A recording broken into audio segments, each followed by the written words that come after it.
नमस्कार दोस्तों, आप सभी लोगों का IBGS सेंटर में स्वागत है। मेरा नाम इंद्रभान। जो इस चैनल पर नया है कृपया सब्सक्राइब करें। आज का टॉपिक है मौरोत्तर काल। क्या है आज का टॉपिक? है मौरोत्तर काल। बहुत इंपॉर्टेंट टॉपिक है, यहाँ से भी एक आधा क्वेश्चन एग्जामों में पूछा जाता है। मौरोत्तर काल की शुरुआत 185 ईसा पूर्व में होती है और इसकी समाप्ति अर्थात मौरोत्तर काल की समाप्ति कब होती है? गुप्त काल के गुप्त वंश या गुप्त साम्राज्य के उत्थान से पहले अर्थात 300 ईसा पूर्व के आसपास ही मौरोत्तर काल का अंत हो जाता है।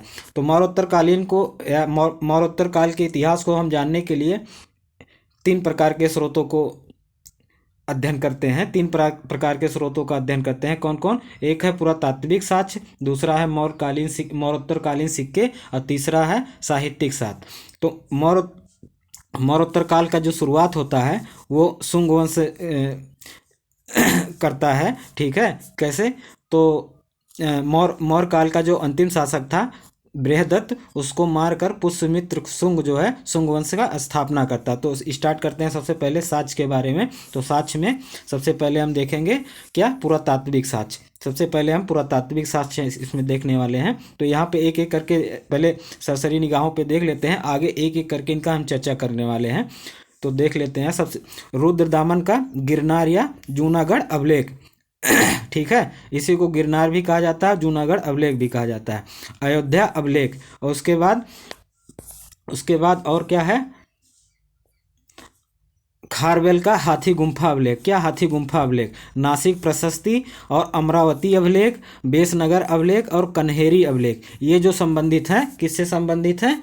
ये मौरोत्तरकालीन के पुरातात्विक साक्ष्य से संबंधित है। इसी प्रकार इस समय पुरातात्विक यानी कि साहित्यिक स्रोत भी हमें कुछ देखने को मिलते हैं। किस काल में? मौरोत्तर काल में। जैसे गार्गी संहिता इसी काल में लिखा गया। माल विकाग्नि मित्रम, ये ठीक है, माल विकाग्नि मित्रम। और उसके बाद दिव्य उदानम, मिलिंद पनहो, महाभाष्य पतंजलि द्वारा लिखा गया था। पेरीप्लस ऑफ इरिथियन और इरिथियंसी, प्लिनी टालमी, स्ट्रेबो आदि के विदेशी ग्रंथ हमें जानकारी देते हैं किसके? मौरोत्तर काल के। तो एक एक करके हम शुरू करते हैं। सबसे पहले इसमें हम देखेंगे जूनागढ़ अभिलेख या गिरनार अभिलेख। तो यहाँ पे महत्वपूर्ण मौरोत्तरकालीन अभिलेख, तो सब सर्वप्रथम क्या देखने वाले हैं? रुद्रदामन का गिरनार या जूनागढ़ अभिलेख। इसी को गिरनार या जूनागढ़ अभिलेख दोनों कहा जाता है। अगर हम रुद्रदामन का जो जूनागढ़ अभिलेख है इसके बारे में बात करते हैं तो ये संस्कृत भाषा में, क्या? संस्कृत भाषा में आज तक प्राप्त सबसे बड़ा ये अभिलेख है। सबसे बड़ा अभिलेख पूछे अगर कि संस्कृत भाषा में कौन है, तो वो गिरनार अभिलेख या जूनागढ़ अभिलेख। रुद्रदामन की सात करणी पर विजय का उल्लेख। तो सातकर्णी जो था ये सातवाहन का शासक था। रुद्रदामन सातकर्णी पर विजय प्राप्त करता है। इसका उल्लेख किसमें करता है? गिरनार या जूनागढ़ अभिलेख। और बात करते हैं इसमें और क्या? सुदर्शन झील के बारे में भी पता चलता है। किसमें? गिरनार जूनागढ़ अभिलेख में सुदर्शन झील के बारे में भी हमें जानकारी मिलती है। तो सुदर्शन झील के इतिहास को हम देखते हैं थोड़ा सा। सुदर्शन झील का जो इतिहास से ज्ञात होता है कि अभिलेख के अनुसार, इसी अभिलेख यानी कि गिरनार या जूनागढ़ अभिलेख के अनुसार झील का निर्माण चंद्रगुप्त के समय सौराष्ट्र के गवर्नर पुष्यगुप्त ने करवाया था। ठीक है, ये पहला इंपॉर्टेंट बताता है। कौन? जूनागढ़ अभिलेख बताता है कि चंद्रगुप्त के ही समय सौराष्ट्र का गवर्नर जो था पुष्यगुप्त, उसी ने इसका निर्माण करवाया था। और तुषास्प ये अशोक के समय किस पे? सुदर्शन झील पर एक नहर निकलवाया था। ठीक है, तुषास्प ने निकलवाया था अशोक के समय। और रुद्रदामन ने झील के बांध की मरम्मत करवाई थी। क्या? जो सुदर्शन झील है उसके बांध की मरम्मत किसने करवाई थी? तो उसने रुद्रदामन ने करवाई थी। इसके बाद और आगे भी एक है, आगे बात करते हैं थोड़ा सा। और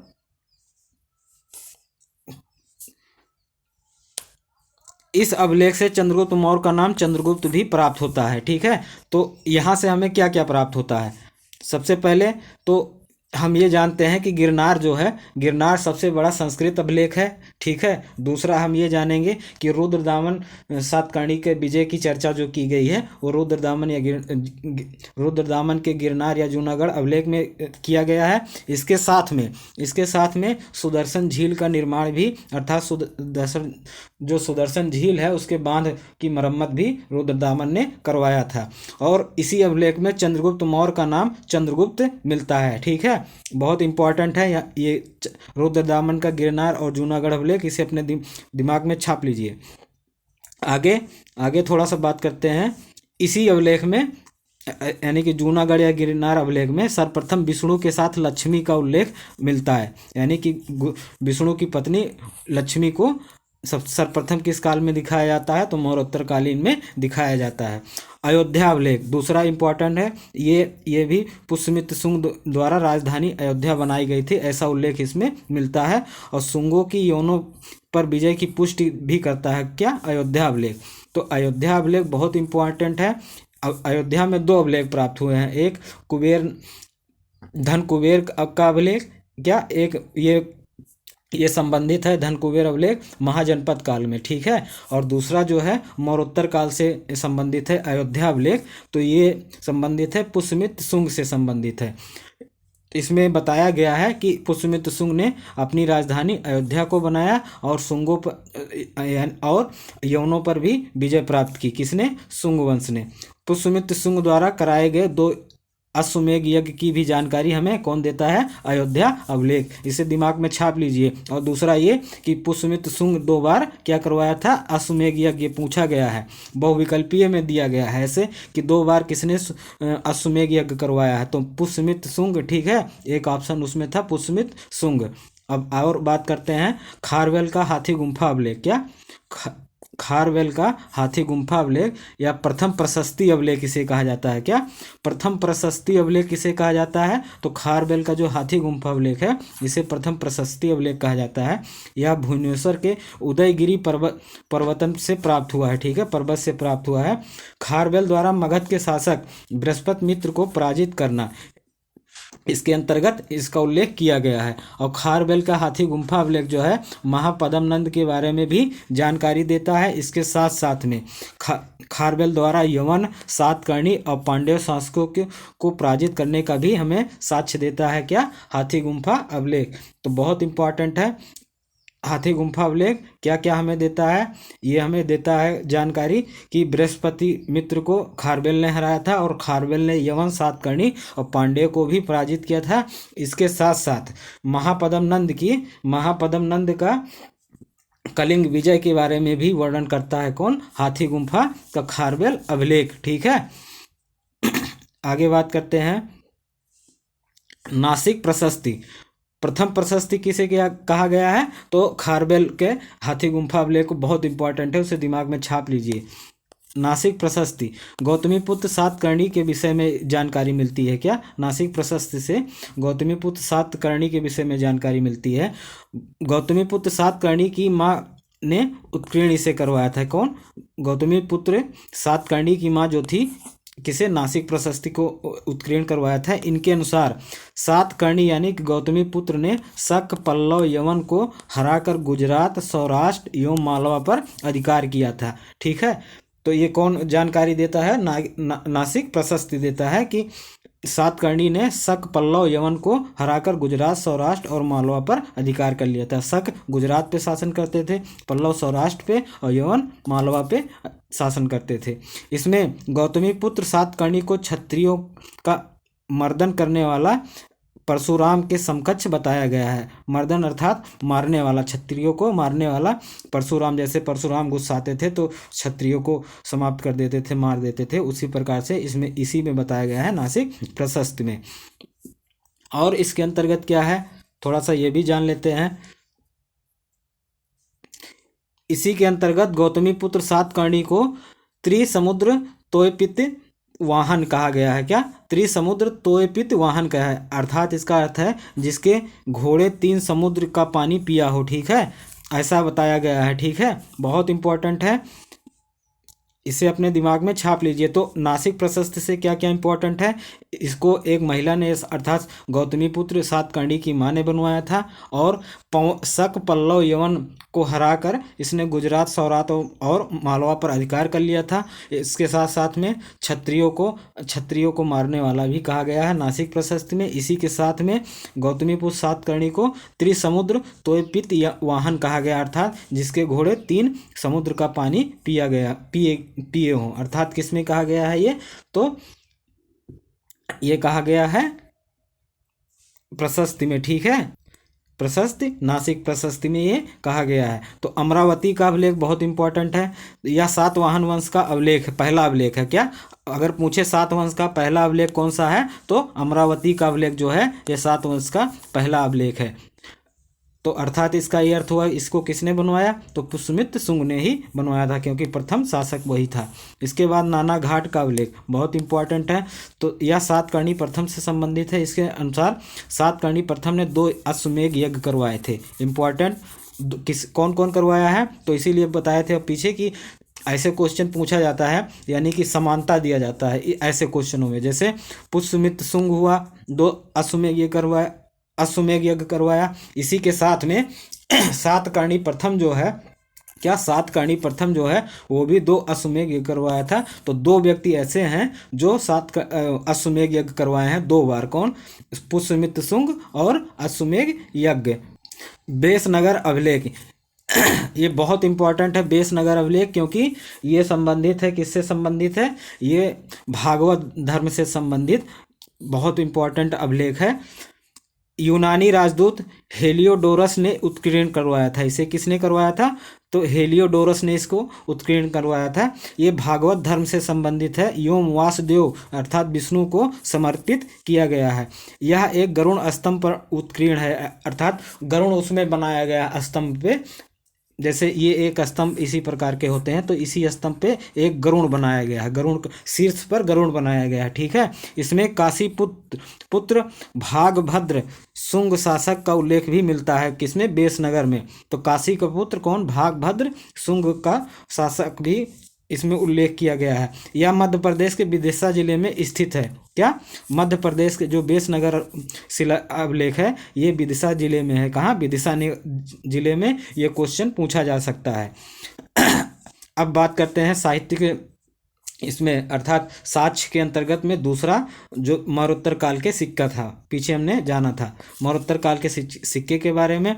तो इस काल में पहली बार सिक्कों पर विभिन्न राजवंश एवं शासकों के नाम लिखने की प्रथा का विकास हुआ। इसी काल में अर्थात मौर्योत्तर काल में ही सर्वप्रथम हम ये देखते हैं कि राजवंश का नाम और उसके साथ साथ शासकों का भी नाम देखने को मिलता था। इसके पहले मौर्योत्तर काल अर्थात मौर्य काल में हम देखते ये हैं कि उस काल में क्या है, सिर्फ शासकों का चित्र देखने को मिलता था। सर्वप्रथम इंडो ग्रीक अर्थात इन्हें यूनानी हिंद यवन कहा जाता है। क्या, इंडो ग्रीक को ही यूनानी हिंद यवन भी कहा जाता है। कहीं कहीं इंडो ग्रीक लिखा रहेगा और कहीं कहीं इसी का हिंदी अर्थात यूनानी हिंद यवन, ठीक है, ग्रीक मतलब यवन, ठीक है, के शासकों ने ही सोने के सिक्के जारी किए। तो सर्वप्रथम जो सोने के सिक्का जारी किया है मौर्योत्तर काल में, तो कौन जारी किया था, इंडो ग्रीक ने ही जारी किया था। ये क्वेश्चन बहुत बार पूछा गया है, इसे दिमाग में छाप लो।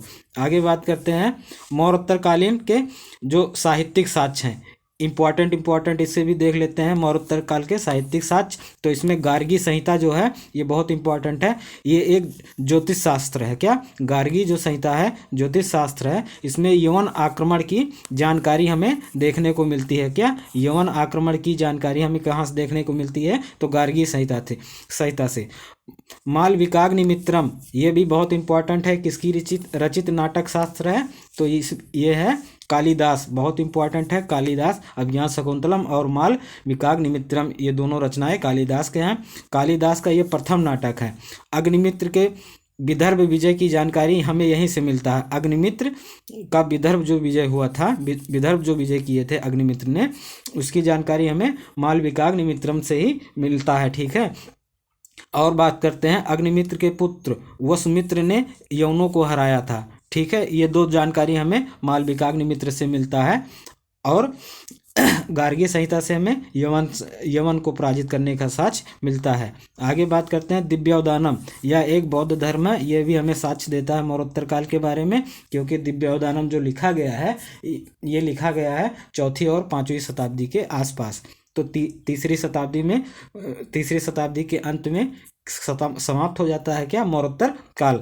अब बात करते हैं महाभाष्य। क्या महाभाष्य, इसके लेखक पतंजलि हैं। यवन आक्रमण की जानकारी हमें महाभाष्य से मिलती है। तो मौर्योत्तर काल में गार्गी संहिता और महाभाष्य, ठीक है, गार्गी संहिता, महाभाष्य और मालविकाग्निमित्रम, ये सभी हमें यवन के आक्रमण की जानकारी हमें देते हैं। इसी के साथ में और बात करते हैं, बहुत इंपॉर्टेंट है, जो पुष्यमित्र शुंग ने क्या किया था, यज्ञ किया था, अश्वमेध यज्ञ किया था, उसी के ये राज पुरोहित थे, ठीक है। पतंजलि जो थे, जो महाभाष्य लिखे हैं, ये पुष्यमित्र शुंग के राज पुरोहित थे। इन्होंने ही 2 अश्वमेध यज्ञ संपन्न करवाया था। और आगे बात करते हैं पेरिप्लस ऑफ इरिथ्रियन सी, ठीक है। इसके लेखक की जानकारी नहीं है। यह ग्रीक भाषा में है।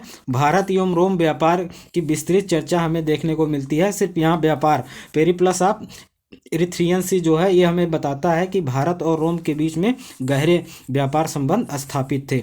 तो हमें यहाँ पे ये भी जानकारी मिलता है कि ये मौर्योत्तर काल में भारत और रोम के व्यापार होते थे।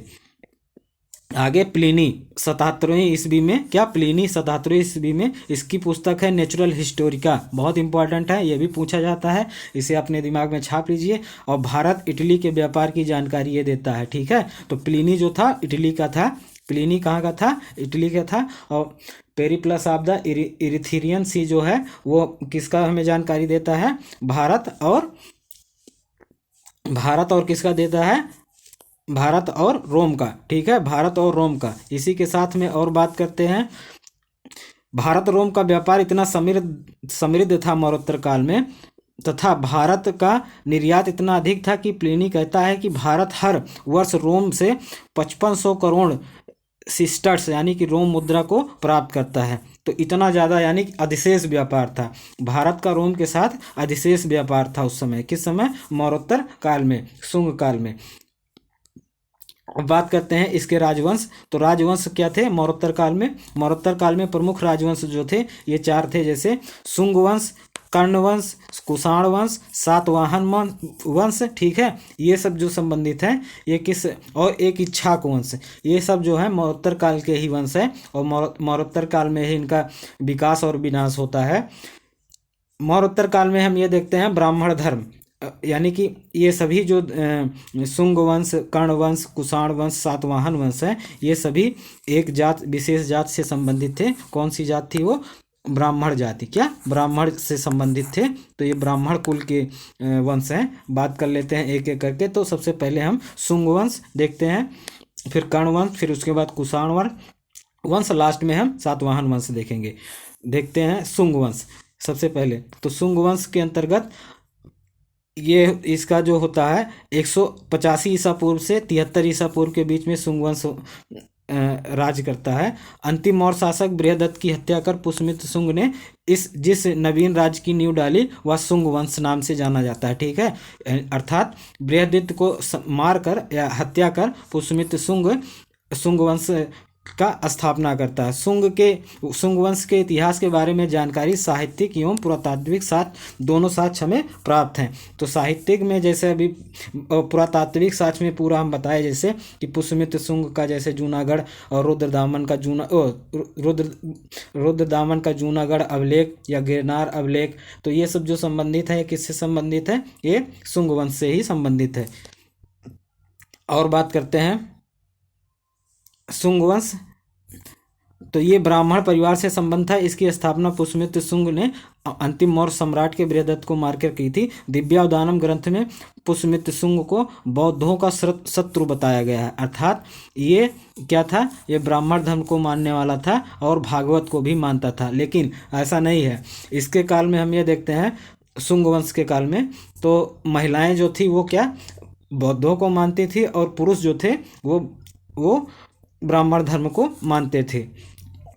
पुष्यमित्र शुंग ने विदर्भ के शासक यज्ञसेन को हराया था। पुष्यमित्र जो शुंग था वो विदर्भ के शासक को, यज्ञसेन जो वहाँ का शासक था, उसको हराया था। और पुष्यमित्र के उत्तराधिकारी जो हुए कौन कौन से हुए? अग्रमित्र पुष्यमित्र शुंग का ये पुत्र था। कालिदास के मालविकाग्निमित्रम का नाटक का नायक यही है। ये पूछता है, बहुत इंपॉर्टेंट है ये क्वेश्चन, इस प्रकार से पूछेगा। बताते हैं कि मालविकाग्निमित्रम का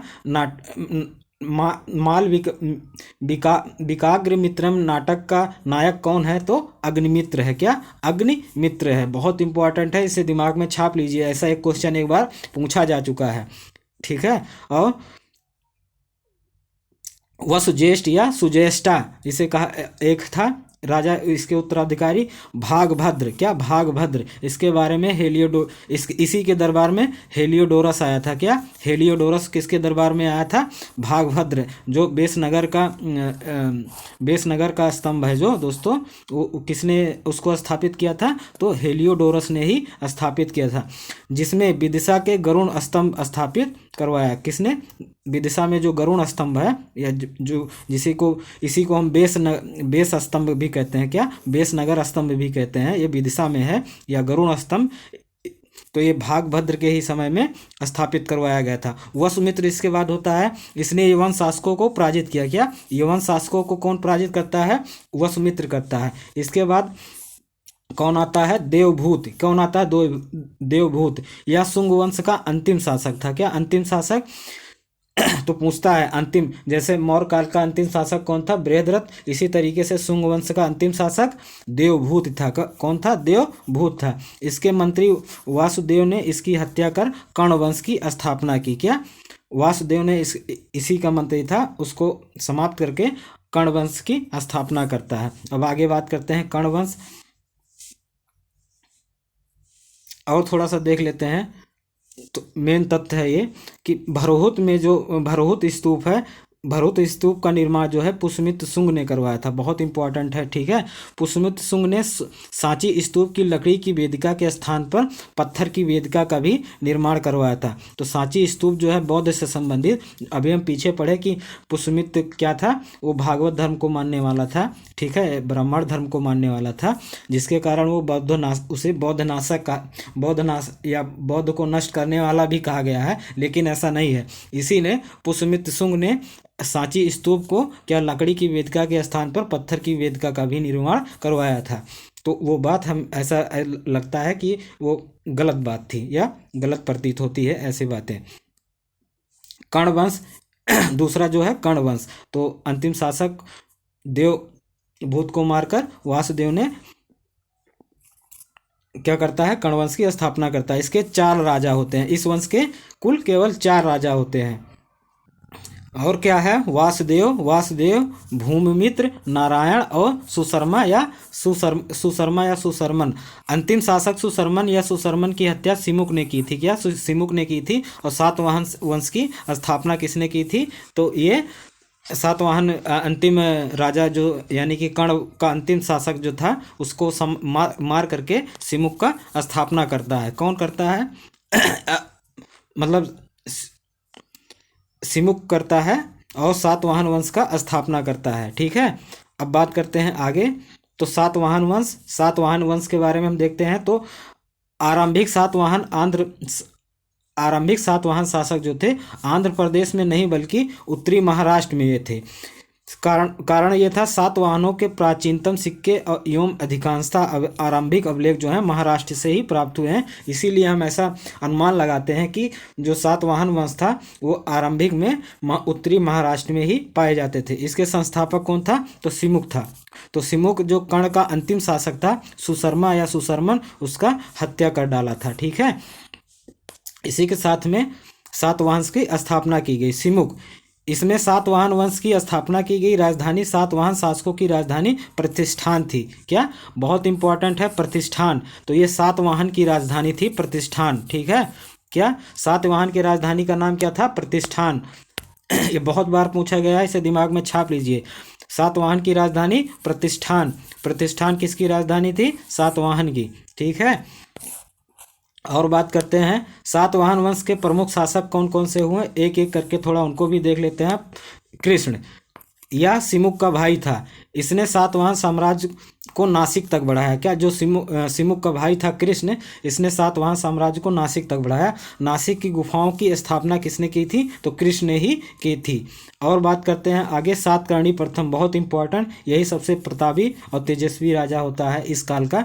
तो इसने अनूप प्रदेश, जिसे नर्मदा घाटी कहा जाता है, विदर्भ और जो बरार आधुनिक है पर आधिपत्य स्थापित किया। कहाँ कहाँ पे? 2 जगह। अनूप प्रदेश, उस समय इसको अनूप प्रदेश कहा जाता था, अर्थात नर्मदा जो घाटी है उसके आसपास के क्षेत्र को अनूप प्रदेश कहा जाता था, और विदर्भ जो बरार का क्षेत्र है उसे विदर्भ कहा जाता था। इसने अपनी राजधानी अमरावती, क्या अमरावती, गुंटर आंध्र प्रदेश बनवाया। ठीक है, किसने? तो सातकर्णी प्रथम ने। ठीक है, बहुत इंपॉर्टेंट है, सातकर्णी प्रथम ने। इसने सर्वप्रथम दक्षिणाधिपति उपाधि धारण की। किसने? सातकर्णी प्रथम ने। ऐसा क्यों? क्योंकि इसको दक्षिण में अपना राजस्व भी बढ़ाना था और अपने शक्तिशाली को भी बढ़ाना था, जिसके कारण उसने वहीं के लोकल उपाधि लिया। कौन सा? दक्षिणाधिपति, और दक्षिण में राज्य बढ़ाया। इसके बारे में साक्ष्य नाना घाट अभिलेख जो है वो हमें देता है। सातकर्णी प्रथम के बारे में नाना घाट जो अभिलेख है वो हमें बताता है कि दक्षिणाधिपति जो है उपाधि किसने ली? तो सातकर्णी प्रथम। तो कहाँ पे ये हमें साक्ष्य है? तो नाना घाट अभिलेख में, जिसे इनकी रानी नागानिका ने उत्कीर्ण करवाया था। तो जो नाना घाट अभिलेख है इसे किसने उत्कीर्ण करवाया था या लिखवाया था? तो नागानिका ने लिखवाया था इसे। इसके बाद बात करते हैं आगे। इनमें ब्राह्मणों एवं बौद्धों की भूमि अनुदान में दी गई। यह भूमिदान का पहला अभिलेखीय साक्ष्य है, बहुत इंपॉर्टेंट है। जो किसके काल में? सातकर्णी प्रथम के काल में सर्वप्रथम क्या होता है? ब्राह्मणों एवं बौद्धों को भूमि का अनुदान का जो चलन चलता है वो सातकर्णी प्रथम। और अगर वंश पूछे तो सातवाहन वंश। ये क्वेश्चन बहुत बार पूछा गया है कि भूमि अनुदान देने की प्रथा कब शुरू होता है? तो ये सातवाहन वंश के काल में शुरू होता है। और सातकर्णी प्रथम ने 2 यज्ञ करवाए थे। क्या? 2 अश्वमेध यज्ञ करवाए थे। तो 3 ऐसे शासक मिल गए जो हमें 2 अश्वमेध यज्ञ करवाए हैं। कौन कौन? एक है कौन सा? एक है पुष्यमित्र शुंग है, दूसरा सातकर्णी प्रथम है। ठीक है, एक है पुष्यमित्र शुंग, दूसरा है सातकर्णी प्रथम, और तीसरा था दोस्तों एक प्रसेनजीत। क्या? प्रसेनजीत जो था, प्रसेनजीत वो भी अश्वमेध यज्ञ करवाया था 2 बार। ठीक है, तो ऐसा हमें 3 लोगों के बारे में जानकारी जो अभी तक प्राप्त है। 3 लोग ऐसे थे जो 2 बार या 2 से अधिक बार 2 अश्वमेध यज्ञ करवाए थे। आगे बात करते हैं। आगे इसमें हाल के बारे में हम देखते हैं। क्या? हाल के बारे में। तो हाल ने क्या किया है? ये और अगला शासक सातकर्णी प्रथम के बाद हाल होता है। हाल के सेनापति विजयानंद ने श्रीलंका पर विजय प्राप्त किया था। बस इतना ही हमें जानना है इसके बारे में। और गौतमी पुत्र सातकर्णी, बहुत इंपॉर्टेंट, ये गौतमी का पुत्र था। और ठीक है, इसकी माता का नाम गौतमी था और पिता का नाम सातकर्णी था। तो इसने अपने माता पिता दोनों का नाम रख लिया गौतमी सातकर्णी, गौतमी पुत्र सातकर्णी। तो बात करते हैं, यह सातवाहन वंश का महानतम शासक हुआ। कौन? गौतमी पुत्र सातकर्णी, या सातवाहन का महानतम शासक कहलाया। तो यहीं से हमें यह भी प्राप्त होता है कि जो सातवाहन साम्राज्य था वो कुछ न मात्र सत्तात्मक समाज टाइप का था। ठीक है, और इसके शासन एवं उपलब्धियों के बारे में जानकारी कहाँ मिलता है हमें? नासिक अभिलेख। तो गौतमी पुत्र जो सातकर्णी है वो नासिक अभिलेख हमें जानकारी देता है इसके बारे में। तो नासिक अभिलेख में इसे एकमात्र ब्राह्मण, क्या एकमात्र ब्राह्मण या अद्वितीय ब्राह्मण, ठीक है, कहा गया है। किसे?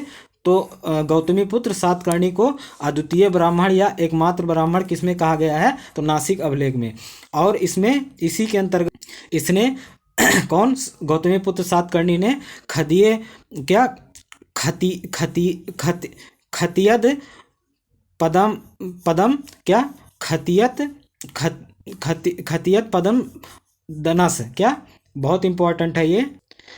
खतियतप, क्या? खादी बहुत इंपॉर्टेंट है और कठिन भी है, इसीलिए थोड़ा रुको बताते हैं। खति यदप मानम दनस, क्या खत यद्यप मानम दनस की उपाधि किसने लिया? गौतमीपुत्र सातकर्णी ने। नासिक अभिलेख में इसे त्रिसमुद्रो समुद्रतो या पितवाहन, क्या त्रिसमुद्रतो पितवाहन, अर्थात जिसका घोड़ा 3 समुद्रों का पानी पिया हो। ठीक है, तो गौतमीपुत्र सातकर्णी के बारे में ही बतलाता है नासिक अभिलेख। इसमें शक शासक, क्या शक शासक नहपान को पराजित का उल्लेख मिलता है इसमें नासिक अभिलेख में। और इसकी उपाधि क्या थी? राजराज वेंकटेस्वामी और बिंध नरेश की उपाधियां भी ग्रहण किसने किया? गौतमीपुत्र सातकर्णी ने। ये सब उपाधियां राजराज प्रथम, यानी कि राजराज की उपाधि सबसे सर्वप्रथम किसने लिया? तो गौतमीपुत्र सातकर्णी ने। और वेंकट स्वामी का उपाधि किसने लिया सर्वप्रथम? तो गौतमीपुत्र सातकर्णी ने ही लिया था। आगे बात करते हैं वशिष्ठिपुत्र पुलवामी, बहुत इंपॉर्टेंट है। यह गौतमीपुत्र सातकर्णी का पुत्र और उत्तराधिकारी था। शक शासक रुद्रदामन ने पुलवामी को 2 बार हराया था। क्या इसी को हराया था? क्या कौन? शक का शासक जो रुद्रदामन था। जूनागढ़ या गिरनार जो अभिलेख है उसी में यह जानकारी हमें मिलती है कि इसने वशिष्ठिपुत्र पुलवामी को 2 बार हराया था, परंतु संबंधी होने के कारण उसे बर्बाद नहीं किया था, अर्थात उसे मारा नहीं था। पुलवामी ने दक्षिणा पथेश्वर की उपाधि धारण की। पुलवामी के समय समुद्र व्यापार एवं नौसैनिक शक्ति पर्याप्त विकास होता है किसके काल में? तो वशिष्ठिपुत्र पुलवामी। नौसैनिक, अगर हम देखते हैं नौसेना का सबसे सर्वप्रथम साक्ष्य हमें कहाँ देखने को मिलता है सर्वप्रथम? तो वो गौतमीपुत्र सातकर्णी में ही देखने को मिलता है। ठीक है, यहीं पे देखिए वशिष्ठिपुत्र पुलवामी क्या करता है? समुद्री व्यापार एवं नौसैनिक शक्ति को भी पर्याप्त विकास करता है। और बात करते हैं इसके सिक्कों पर नाव का चित्र अंकन है। क्या इसके सिक्कों पर नाव के चित्र अंकन है? तथ्य सातवाहन शासकों ने ही सर्वप्रथम शीशे के सिक्के चलवाए थे। और क्या हुआ था सातवाहन के राज्य में? तो सातवाहन राज्य परिवार की महिलाएं बौद्ध धर्म का प्रशय देती थी और पुरुष जो थे वो वैदिक धर्म को प्रशय देते थे। सातवाहन काल की महिलाएं जो थी वो शिक्षित थी और पर्दा प्रथा नहीं करती थी। स्त्रियां संपत्ति में भागीदारी होती थी, अर्थात ये मातृसत्तात्मक दिखाता है हमें। समाज के अंतर्गत अंतरजातीय विवाह उपलब्ध था। ठीक है, इस समय समाज के अंदर अंतरजातीय विवाह उपलब्ध था। सातवाहन काल के समाज का पितृसत्तात्मक होने का आभास भी मिलता है। कलिंग का चेदी वंश यानी महामेघवाहन, ठीक है, इसी से संबंधित, यानी कि इसी शुंग वंश को, सातवाहन वंश को समाप्त करने के बाद यही बनता है कलिंग का चेदी वंश। इसका उदय जो है सातवाहन शक्ति के साथ ही होता है, किसका? महामेघ वंश का। और बात करते हैं खारवेल। तो खारवेल के बारे में थोड़ा सा देख लेते हैं, बहुत इंपॉर्टेंट है। सातवाहन के वंश में, अर्थात ये भी मौर्योत्तर काल का ही एक वंश है। यह चेदी वंश का सबसे महान शासक हुआ। इसके शासन एवं उपलब्धियों के बारे में जानकारी हाथी गुम्फा अभिलेख अर्थात उदयगिरी से प्राप्त होता है। खारवेल ने भुवनेश्वर मंदिर का निर्माण करवाया था। किसने? खारवेल ने ही भुवनेश्वर मंदिर का निर्माण करवाया था। इसने मगध के शासक बृहस्पति मित्र पर अभियान किया एवं जैन तीर्थकर शीतलनाथ की मूर्ति को वापस कलिंग में ले आया। कौन? जैन तीर्थकर शीतलनाथ। तो जो खारवेल था ये जैन को मानने वाला था। थोड़ा सा इच्छाक वंश के बारे में जान लेते हैं। ये सातवाहन के सामंत थे, ठीक है, जो कृष्णा गुंटूर क्षेत्र में शासन करते थे।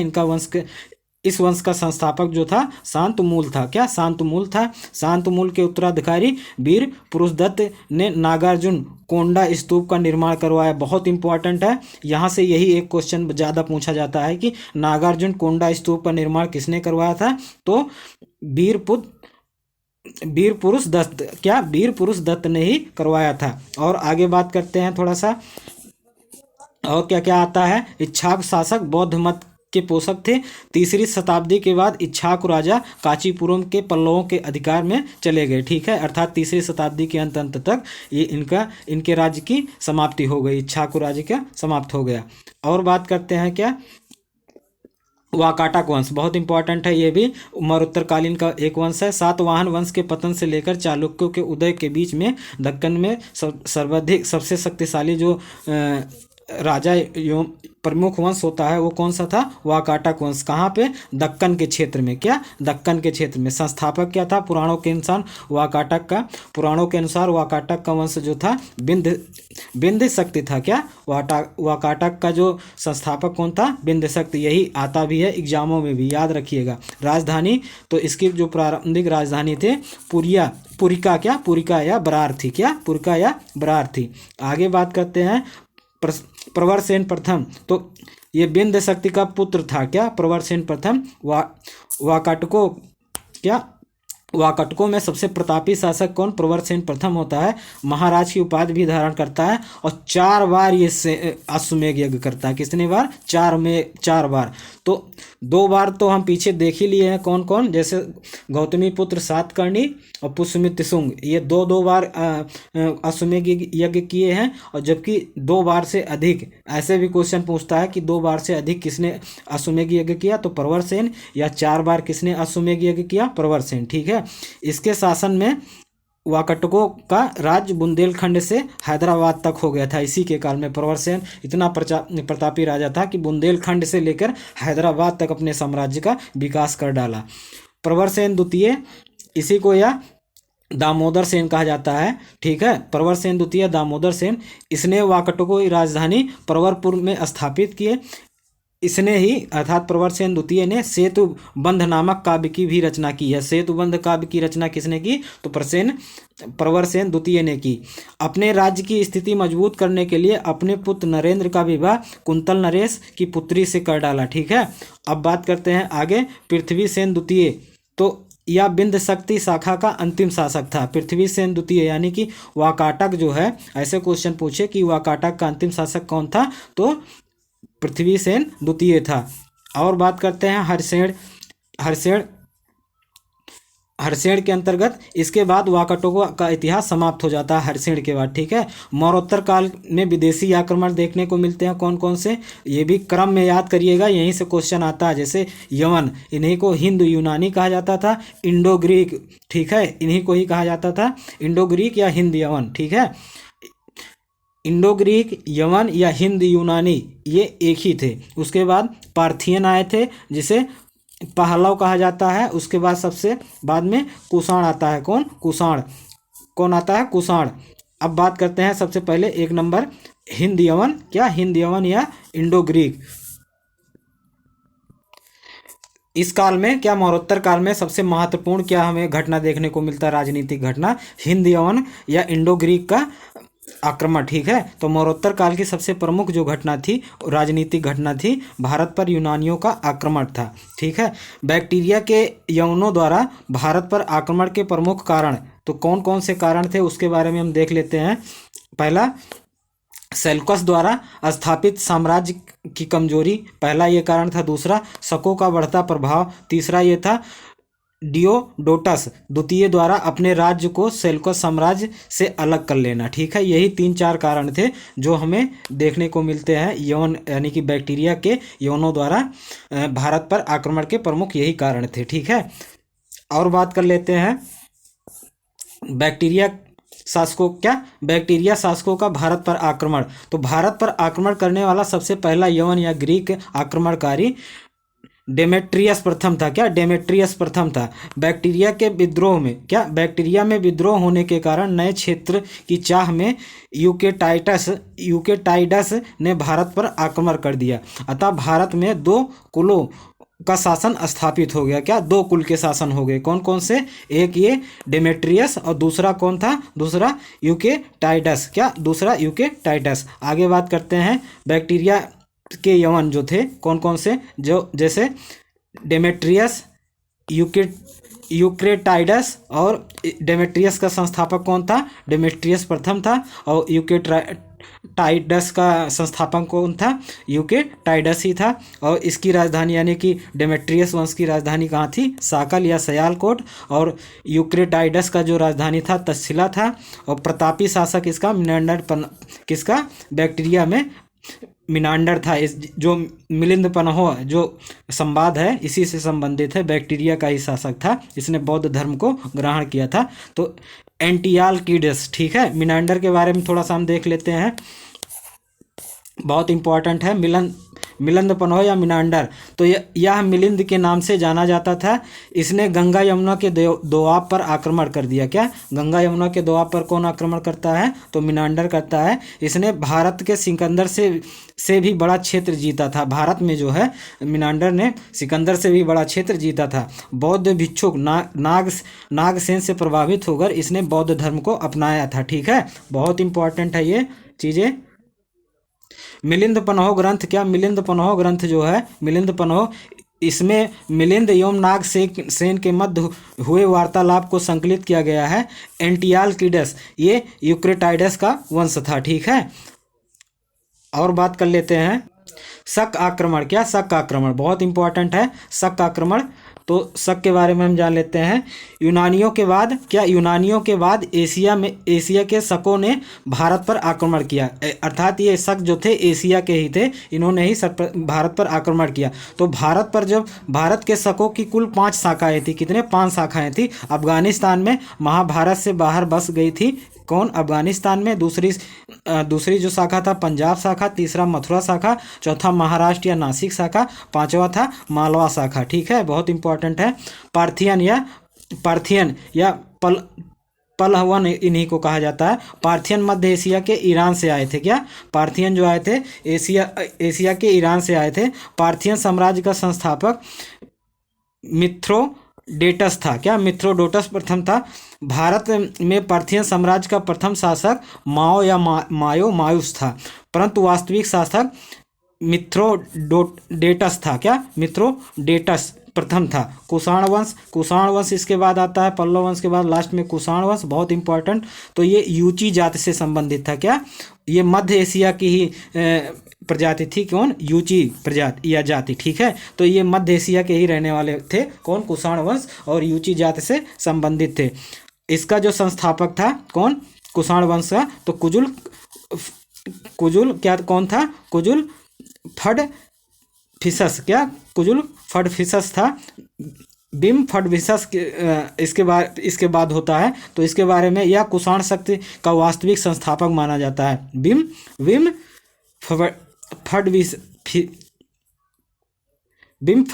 फडफिसस। क्या बिम फडफिसस जो था यह कुषाण शक्ति का वास्तविक संस्थापक था। इसने तक्षशिला एवं पंजाब पर अधिकार कर लिया। ठीक है, इसके सिक्कों पर एक और यूनानी लिपि और दूसरी ओर खरोष्ट लिपि थी। और इसके बाद आगे बात करते हैं इसके सिक्कों पर शिव नंदी के बैल और त्रिशूल की आकृति अंकित थी। किसके? तो बिम कॉन्फिडेंस या और इसके सबसे और प्रतापी राजा क्या होता है?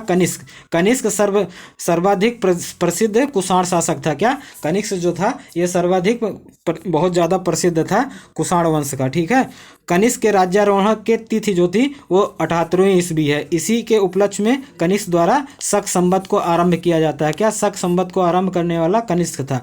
कनिष्क के समय कश्मीर के कुंडल वन में चौथी बौद्ध संगीत हुई थी। इसी बहुत इंपॉर्टेंट है, चौथी बौद्ध संगीत किसके काल में हुआ? तो कनिष्क के काल में ही हुआ था। कनिष्क किस काल से संबंधित है? कनिष्क किस काल से संबंधित है? तो कुषाण वंश से संबंधित है। इसी के समय बौद्ध धर्म जो है हीनयान एवं महायान शाखा में बट गया था। यानी कि चतुर्थ बौद्ध संगीत जो हुई थी उसी में ही हीनयान और महायान शाखा में बटा था। कनिष्क के समय में मथुरा कला एवं गांधार कला का जन्म होता है। किसके समय में? तो कनिष्क के ही समय। ठीक है, कनिष्क के काल में ही मथुरा कला और गांधार कला का हमें देखने को मिलता है। कनिष्क की राजधानी पुरुषपुर या पेशावर था। ठीक है, ये कहाँ पे है? पेशावर, पाकिस्तान में, आधुनिक पाकिस्तान में है पेशावर।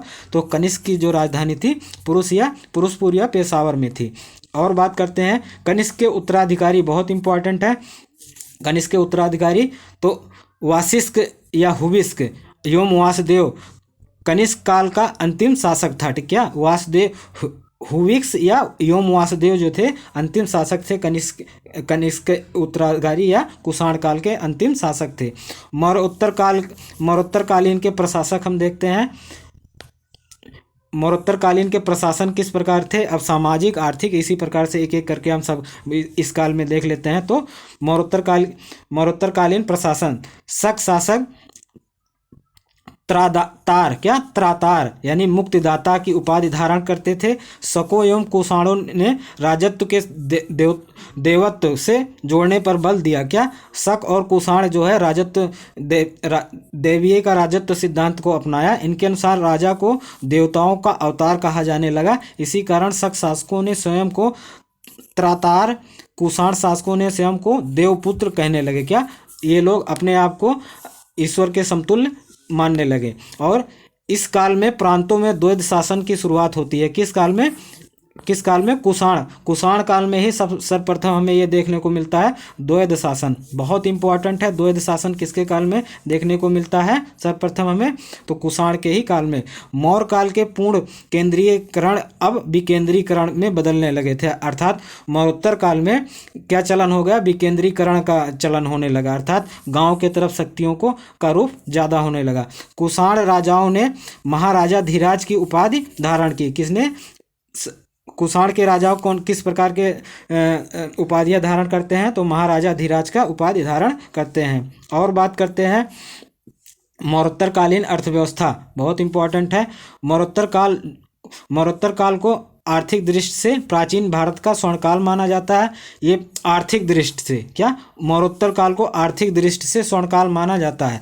शिल्प, वाणिज्य एवं अंतर्देशीय व्यापार में अभूतपूर्व वृद्धि देखने को मिलती है। जैसे सातवाहन सातकर्णी का हिंद यमन और हिंद रोमन हिंद, और उसके बाद भारत इटली का व्यापार, ये सब हमें देखने को मिलता है। पीछे हमने अभी पढ़ा था। वाणिज्य में उन्नति के कारण, ठीक है, किसमें? वाणिज्य में उन्नति इतना हो गया था जिसके कारण बहुत ज़्यादा अर्थव्यवस्था, यानी कि इसे स्वर्णकाल, प्राचीन भारत का स्वर्णकाल कहा जाने लगा। नगरीय एवं ग्रामीण क्षेत्रों में नए वर्गों का उदय होने लगा। रोम एवं चीन के साथ व्यापारिक संबंधों में भी विकास होता है।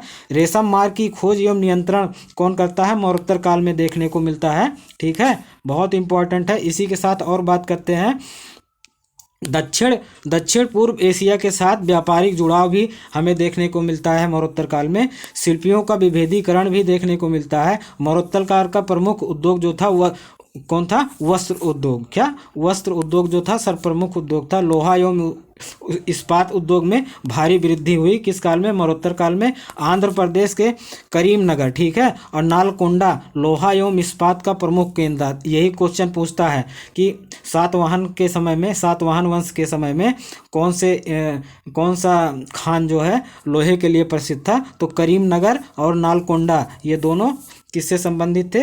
लोहा एवं इस्पात से ही संबंधित थे। और बात करते हैं रोमनवासी मुख्यतः मसाले का आयात करते थे। काली मिर्च को यवन प्रिय कहा जाता था उस समय, यानी कि मौर्योत्तर काल में काली मिर्च को यवन प्रिय, यानी कि यवन बहुत ज़्यादा इसे प्रिय करते थे। भड़ौच के बंदरगाह से मित्र एवं अरब के घोड़े तथा सुंदर लड़कियां लाई जाती थी। कहाँ से? भड़ौच के बंदरगाह से, ठीक है, यहाँ से मित्र एवं अरब के घोड़े तथा सुंदर लड़कियां लाई जाती थी। और बात करते हैं मौर्यकालीन बंदरगाह, क्या इंपॉर्टेंट है मौर्यकालीन बंदरगाह?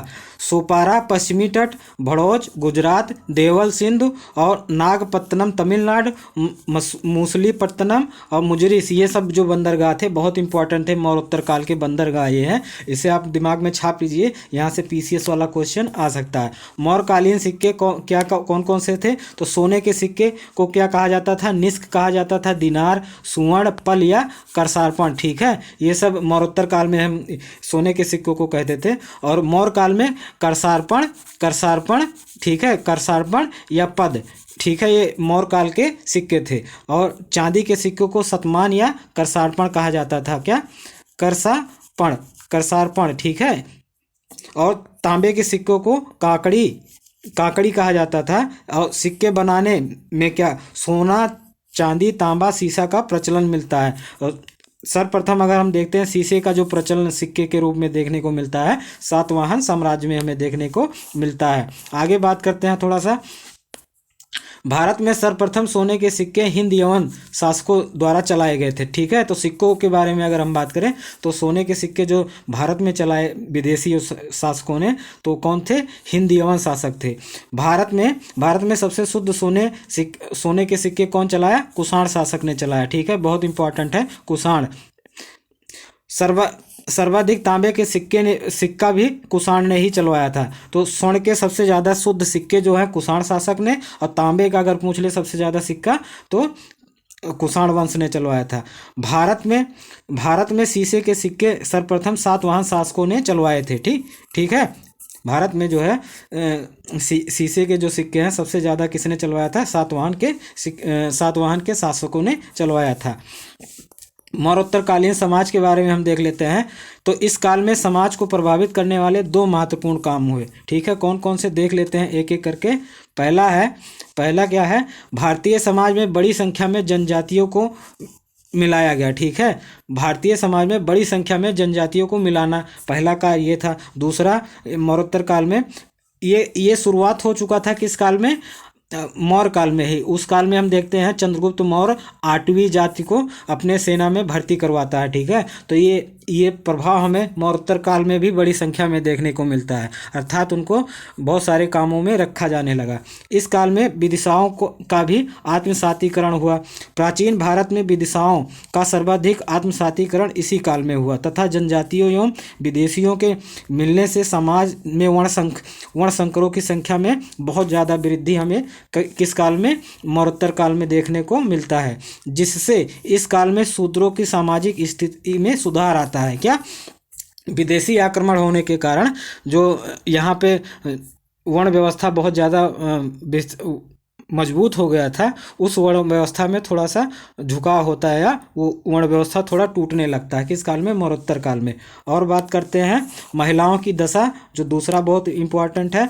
महिलाओं को पुरुषों के अधीन कर दिया गया था। क्या? इस समय महिलाओं को पुरुषों को अधीन कर दिया गया था। विधवा विवाह पर पाबंदी लगा दी गई थी। बाल विवाह को प्रोत्साहन दिया जाने लगा था। क्षेत्रक और नियोग प्रथा से उत्पन्न संतानें होने लगी थी। और जारक या अनैतिक संबंधों से जन्मी भी संतानें, नियोग प्रथा अर्थात यानी कि शादी से पहले ही बच्चा पैदा करना, उसके बाद शादी करना। तो अगर हम देखते हैं मौर्योत्तर काल में, तो किस काल से संबंधित?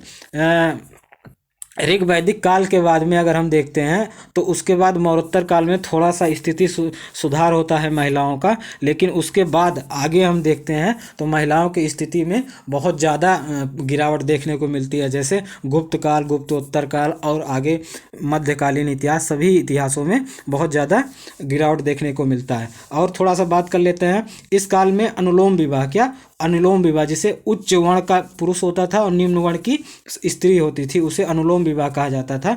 धार्मिक स्थिति बहुत इंपॉर्टेंट है। धार्मिक स्थिति, बौद्ध एवं जैन का प्रभाव कम हुआ। वैष्णव एवं शैव संप्रदाय की मान्यता में काफ़ी वृद्धि होती है। क्योंकि जो सातकर्णी वंश था, सातवाहन वंश, वो वैष्णव संप्रदाय को ज़्यादा मानता था, और कुषाण वंश भी। बौद्ध धर्म के प्रभाव पर प्रतिकूल कारक पड़ता है किस काल में? मौर्योत्तर काल में। सिर्फ एक ही व्यक्ति है जो कुषाण का, मिलिंद पन्ह, ठीक है, वही बौद्ध धर्म को प्रश्रय देता है। और बात करते हैं मौर्य के बाद बौद्ध धर्म को राजकीय प्रश्रय नहीं मिलता है, यानी कि मौर्य वंश के बाद बौद्ध धर्म को कभी भी राजकीय प्रश्रय नहीं मिलता है। शुंग एवं कर्ण वंश जो था वो बौद्ध धर्म के विरुद्ध ही थे। ठीक है, शुंग और कर्ण वंश। बौद्ध धर्म का दो शाखाओं में विभाजन हो गया। बताएं, कनिष्क के काल में ही बौद्ध संगीत हुई, और उसी काल में दो हीनयान और महायान में बौद्ध दो शाखाओं में बढ़ गया।